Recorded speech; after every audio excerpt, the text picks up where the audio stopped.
कामन भिवंडी रोडवर एक भीषण अपघात झालेला आहे आणि या अपघातामध्ये एका महिलेचा दुर्दैवी मृत्यू झालेला आहे।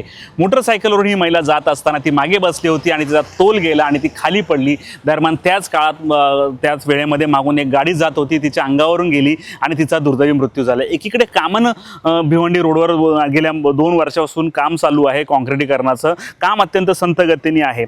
जयंती पडवले असं ह्या महिलेचं नाव आहे। ती राहण्याची बामनपाडा परिसरातली आहे आणि जागीच तिचा मृत्यू झालेला आहे। अंगावरून आयशर होऊन तिचा मृत्यू झाला। भिवंडी रोडवर हे सिमेंट काँक्रिटीकरणाचं काम सुरू आहे, त्याच्यामुळे वाहनं संथ गतीने चालतात। काही काही जी आहेत की कामं ही टप्प्याटप्प्याने, त्यामुळे एका ठिकाणी काम करून क्रॉसिंग करत असताना हा अपघात घडलेला आहे। त्यामुळे एकंदर भिवंडी कामन रोड हा रडगाणं हे कधी काही संपत नाही। आणखी किती जणांचा जीव हा गेला।